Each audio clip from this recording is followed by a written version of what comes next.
Minha vida, minha formação, o primeiro vídeo do canal Guia do Sobrevivente.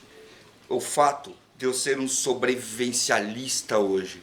Tudo começou por causa de um fogão a lenha. Foi o primeiro vídeo do canal. E eu nunca mais refiz esse vídeo até o dia de hoje. Porque só nessa data eu percebi que o fogão a lenha não é importante só para mim, mas também na vida de outras pessoas.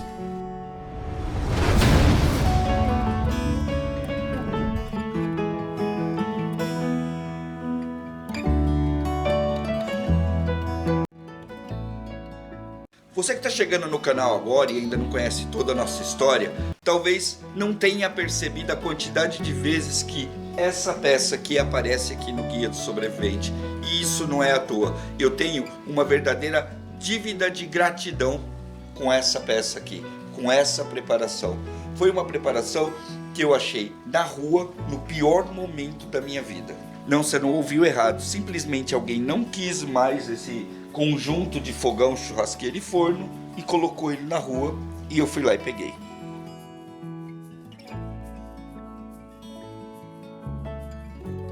Nós éramos empresários, nós tínhamos uma empresa de comunicação interna. Na hora que a marolinha chegou, nós perdemos todos os nossos clientes.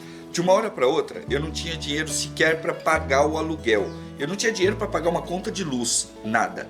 O recurso que nós tivemos foi mudar para a casa que a gente estava construindo. A casa não tinha portão, não tinha muro, não tinha absolutamente nada. E por conta disso, logo na primeira semana, enquanto eu saía para procurar trabalho, quando eu cheguei em casa, eu também não tinha mais botijão de gás, porque algum drogado roubou para vender e trocar por crack. Ou seja, nós estávamos numa situação onde minha esposa estava grávida e eu não tinha água, luz e nem como fazer uma comida, por exemplo. Naquela época, o que eu consegui para poder sobreviver foi um trabalho de garçom que pagava R$30 por noite. Foi quando me avisaram: cara, eu acho que eu vi um negócio na calçada, eu acho que estão dando embora e eu acho que é um fogão a lenha. Você não tem interesse? Eu subi aquela rua feito um alucinado. Foi quando eu me deparei com essa peça aqui.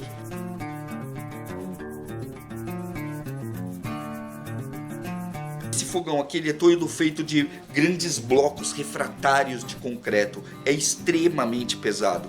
E eu era um rato de escritório. Eu mal consegui juntar as peças ali na calçada mesmo para poder montar ele e ver se isso ia funcionar e se compensava trazer para casa. Mentira, na verdade eu já tinha me decidido a pelo menos trazer o fogão.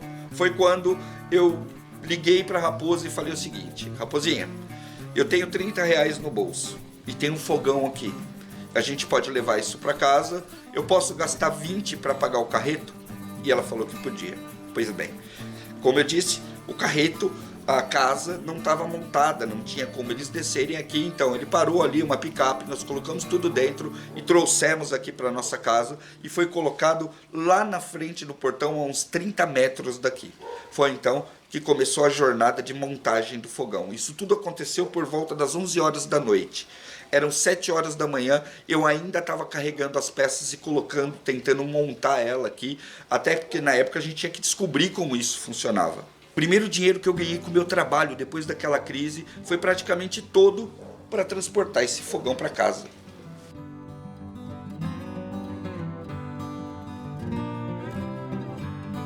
Eu comecei no escotismo com 6 anos de idade. Depois dos 21, eu me tornei chefe escoteiro. Mas o fato de querer ser escoteiro, de gostar das atividades escoteiras, nunca saiu muito de mim. Eu continuei sendo aquele mesmo moleque da patrulha. Então eu tinha uma caixa de ferramentas, uma caixa escotista, caixa de patrulha armazenada na minha casa, com algumas poucas ferramentas de acampamento. Uma delas era uma machadinha.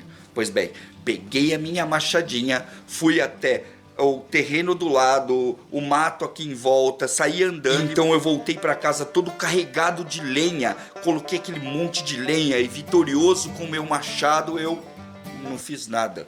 Eu fui direto pro pronto-socorro, porque eu estava absolutamente quebrado pelo esforço que eu usei com isso daqui.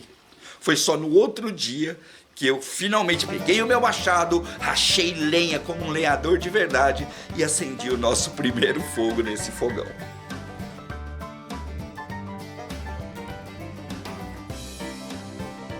E você não tem ideia de como nós achamos essa chegada, esse equipamento providencial naquela época. Naquela noite, nós acendemos um fogo digno do Tom Hanks no Náufrago. Nós acendemos um fogo enorme, a ponto da lenha queimar, de sair fogo pela chaminé, para vocês terem ideia. Queimamos, acho que 1 tonelada de lenha de pura felicidade. E eu e a Dona Raposa ficamos sentados bem aqui, em 2 banquinhos de madeira, 2 caixotinhos de madeira, olhando para esse fogo aceso e pensando: esse filho da puta nenhum leva embora, esse não dá para roubar e a gente vai usar isso por muito tempo. E sentar aqui e ficar olhando para a cara do fogo dentro do fogão não foi uma coisa que a gente fez uma vez só, não. A Dona Raposa, com aquela barrigona enorme esperando eu, ficava aqui assistindo o fogo literalmente. E esse daqui era a nossa iluminação, porque muitas vezes a luz estava simplesmente cortada e a gente não tinha absolutamente mais nada para fazer depois que escurecia. Sentávamos aqui, cozinhávamos qualquer coisa e era a mais pura realização. E quando eu falo de gratidão, é gratidão mesmo, porque ele apareceu exatamente na hora que a gente mais precisava. E isso é uma coisa muito recorrente aqui no Guia do Sobrevivente. As coisas foram acontecendo nos momentos certos, mas nenhuma foi tão certa quanto o meu fogão a lenha. Desde então, muita coisa mudou. Nós fizemos centenas de lives e tratamos de um monte de temas relevantes, xingamos, fomos felizes e fizemos as melhores comidas do mundo exatamente aqui nesse lugar.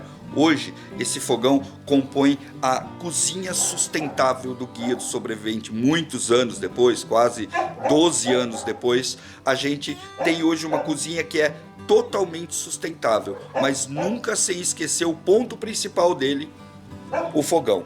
Não é gourmet. Hoje você vê pessoas colocando fogão a lenha em casa não por necessidade, mas sim para fazer uma área gourmet, uma área de convívio bonita para poder cozinhar com diversos equipamentos. A nossa cozinha nunca foi assim. Nós trabalhamos muito para tornar esse pequeno espaço da nossa casa uma área totalmente sustentável. Tudo que tem aqui nessa área que você está vendo aqui atrás é reciclável. A prateleira é de caixote. A pia foi doação de um vizinho que eu agradeço demais. A água que nós usamos aqui vem de captação de água da chuva. Tudo. E eu achava até agora que eu era a única pessoa que eu conhecia, pelo menos, que idolatrava um fogão a lenha. Tava errado. Então vamos lá conhecer o meu. Isso daqui é uma peça, um cepo que a gente usa para cortar lenha, ok? Ali caixas de lenha, boa parte com lenha de construção, alguma lenha comprada. Essa daqui é mais para usar no defumador, ok? Aqui, ó, é o meu fogão. Ele tem essa base aqui e a chaminé que sobe ali e vai lá para cima, correto? Ela corre por fora do fogão aqui. Esse daqui é um regulador da boca dele. Então eu tenho essa chapa aqui, lógico que eu uso ela também, mas por aqui eu regulo a potência do fogo, tá? O fogão tem 4 bocas e é todo feito de peças de refratário, tá vendo? Peças largas de refratário. Eu não sofri pouco para transportar isso daqui para cá. Tá vendo? Ali tem os 2 pezinhos aqui. Aí aqui começa a peça que é o nosso forno. Hoje no nosso forno eu tenho isso aqui, ó.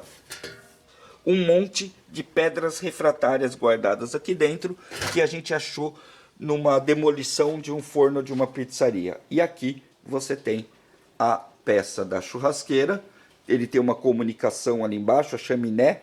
Aqui, ó, tem uma chaminé por dentro dele aqui que leva para a chaminé lá em cima, que sai para o telhado e vai lá para o alto. Essa é a placa que nós colocamos aqui para poder fazer a defumação. Então eu uso a churrasqueira normal, ela vai ter essa peça aqui na frente, os varais aqui. Você vai ver isso em detalhe no vídeo que a gente faz a defumação, ok? E ali em cima um regulador. Essa peça que ela vem para fora e para dentro, e se eu fechar ela, a fumaça toda fica presa aqui dentro. Note que o fogão continua operando, que a fumaça vai lá por cima. Aqui ela vai ficar bastante restrita. E se eu for fazer um churrasco normal, eu abro isso aqui. No dia a dia, nós não usamos essa churrasqueira muito grande aqui. Você vai ver na maioria dos vídeos eu fazendo churrasco aqui em cima, tá? Eu tiro a tampa, coloco ela de lado aqui, coloco uma pedra ou alguns tijolinhos refratários aqui em cima e eu faço o churrasco aqui em cima porque é pequenininho, é mais fácil da gente fazer.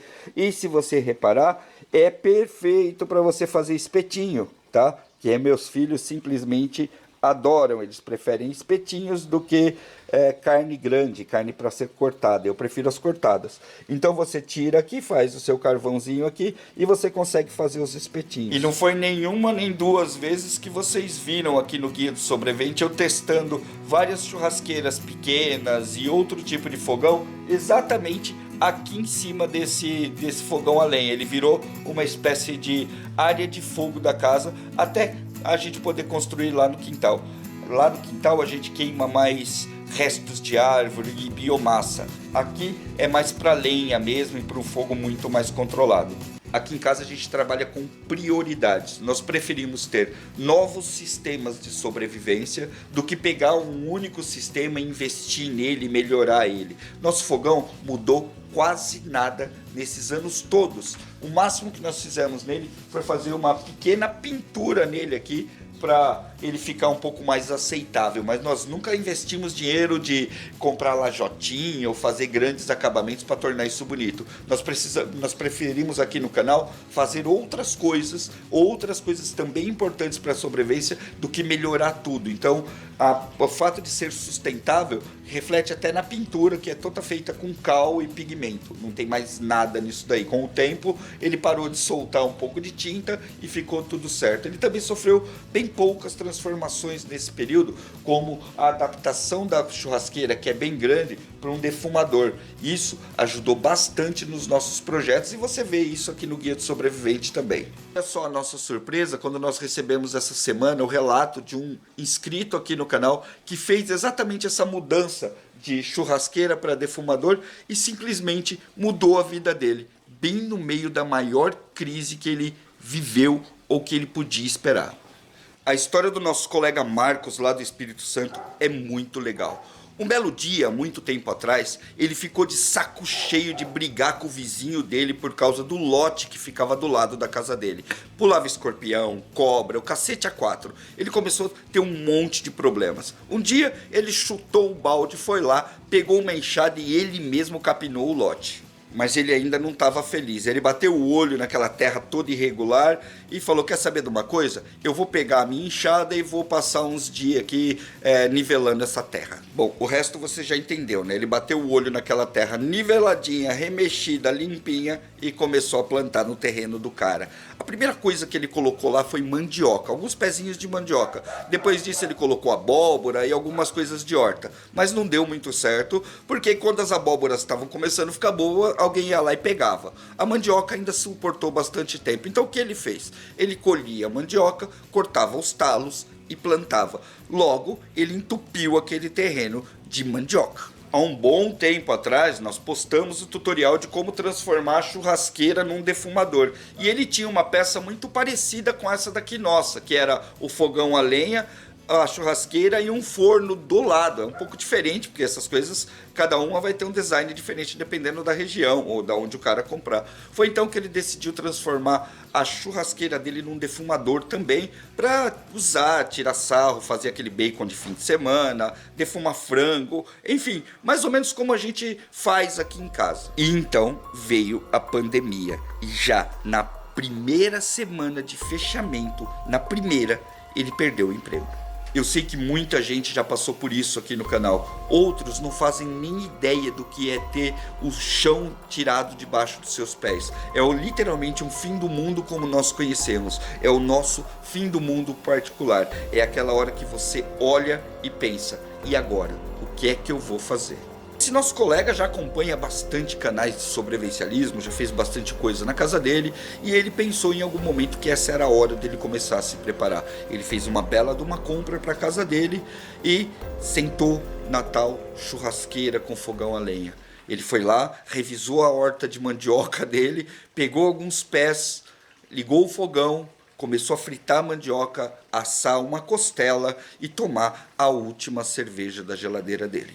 Eis que o cidadão senta lá e começa a pensar no que vai fazer da vida. A esposa dele fez o que sempre faz aos domingos. Pegou um potinho, colocou costela, colocou mandioca, fechou bonitinho e levou para alimentar a sogra do cara. Eu não sei se ele gostou muito disso, mas enfim, levou lá para ela. Quando chegou lá, tinha mais gente na casa dela e ela acabou dando um pouquinho de mandioca, um pouquinho de costela para todo mundo beliscar ali. Foi isso que mudou a vida do nosso colega. As pessoas falaram, nossa, isso tá maravilhoso demais. E ele falou, quer saber? Eu vou vender mandioca frita com costela assada. Perfeito, já que ele tinha o fogão a lenha e tinha a churrasqueira. Bora juntar as duas coisas. Segundo o relato do Marcos, isso aconteceu na primeira semana de pandemia. Ele perdeu o emprego logo na segunda-feira. E na segunda-feira seguinte ele já estava com um plano e botando esse plano para funcionar. Ele já tinha mandioca, investiu um pouquinho em alguns espetos de costela. E foi então que ele acordou 6 horas da manhã, botou as costelonas embaladas no papel alumínio para assar na churrasqueira dele até onde cabia e avisou nos grupos de WhatsApp que ele estava vendendo essas porções. Adivinha o que aconteceu? Bombou. Todo mundo foi comprar a mandioca frita do cara.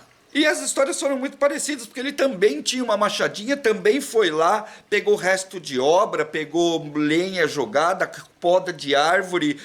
Ele pegou a lenha que ele achava e botou o negócio para funcionar.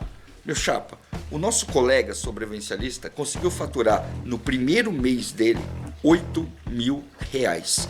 Isso, segundo ele, é mais ou menos 4 vezes o que ele ganhava para poder sustentar a casa dele na vida normal que ele levava. E é muito legal ele contando isso, porque ele fez tudo isso com 4 ingredientes: óleo e mandioca, costela e sal. Só. Diz que a marmitinha sai com uma costela bem feitinha, só com sal, uma mandioca bem fritinha, só com sal também, bem sequinha. Ele já desenvolveu a técnica nesses últimos meses, mas isso, o pensamento sobrevivencialista, a consciência sobrevivencialista simplesmente mudou a vida dele e mudou o jogo para a família dele. Não, e tem mais, o cara já está pensando em expandir, em abrir uma costelaria, em fazer novos fogões, novas churrasqueiras. Não foi só a minha vida que esse fogão aqui mudou. Na pandemia, eu também comecei a usar o meu fogão, só que eu estou produzindo marmitex e feijoada. Ou seja, mais uma vez, em toda a história do Guia do Sobrevivente, eu vi esse fogão me ajudando a sobreviver e manter a minha estrutura toda funcionando de fato. Ou seja, ele fez diferença novamente nas nossas vidas. Ai, perdi tempo na minha vida vendo um cara cultuando um fogão a lenha. A gente não está cultuando o fogão a lenha, a gente está cultuando o preparo prévio, as coisas simples, as coisas como elas funcionavam antigamente, que todo mundo esqueceu ou simplesmente ignora. Não é para ter um saborzinho gourmet de fumaça na comida. Às vezes, um equipamento como esse, que era muito usado antigamente, hoje pode literalmente salvar a sua vida, como me salvou lá no passado quando eu não tinha gás e um nóia levou meu botijão de gás. Eu simplesmente cozinhei de verdade nele, 7 dias da semana, de manhã, de noite. Eu fazia café, eu fazia tudo nesse fogão por muito tempo até eu conseguir regularizar a minha situação. Ele mudou o jogo também do Marcos. O cara estava sem perspectiva, ele não sabia o que fazer. E foi exatamente um equipamento desse daqui, antigão, e que muita gente despreza, que fez o jogo virar para ele. Literalmente, enquanto hoje tá todo mundo desesperado buscando uma forma de sobreviver, esse cara tá prosperando. Dá para entender isso? Nós cultuamos de verdade é o preparo prévio, é a visão sobrevivencialista, certo? Tudo começou lá com a mandioca que ele plantou, de estar de saco cheio de meter a mão na massa. Não dá para ficar sentado esperando as coisas caírem no seu colo. Muitas vezes você vai ter que carregar peso, muitas vezes você vai ter que calejar a mão na enxada, mesmo você não estando acostumado. Você vai ter problema, vai dar trabalho, vai precisar de investimento, sim, mas tem que fazer. Você não pode só ficar esperando as coisas acontecerem. Marcos era auxiliar de mecânico, ele nunca na vida dele imaginou que ele pudesse ganhar a vida como cozinheiro, mas nem nos maiores sonhos dele, segundo ele diz. E hoje ele virou o jogo da família dele, através do trabalho dele, do que ele construiu com as mãos dele. Tudo começou, é claro, com a mandioca, mas olha só como evoluiu de uma maneira muito legal. Eu espero que esse vídeo chegue até você como uma motivação. Se você puder, sim, faça seu fogão a lenha, mas não pensando em gourmetização. Você pode até pensar nisso depois, porque é legal, é gostoso, é moda, mas entenda que ter um recurso de sobrevivência tão valioso como esse daqui pode sim, em algum momento, mudar o jogo para você e tornar as coisas mais confortáveis. Eu aqui gasto 1/4 do que as pessoas gastam de gás em casa, porque eu mantenho aqui o meu estoque de lenha. Onde eu vou eu paro, eu pego lenha na rua mesmo, sem vergonha. Para quê? Para eu poder cozinhar o máximo de vezes possível no meu fogão e economizar dentro da minha casa. Então, quanto mais você gastar de madeira de graça, menos gás de cozinha e do sistema você vai depender. Use isso para se motivar também. Enfie o dedão aí no like, favorite, principalmente compartilhe esse vídeo, porque muita gente agora está perdida sem saber o que fazer e talvez algumas delas até tenha um fogão a lenha dentro de casa. Eu sou o Batata, esse foi o Guia do Sobrevivente, a gente se vê no próximo, até mais.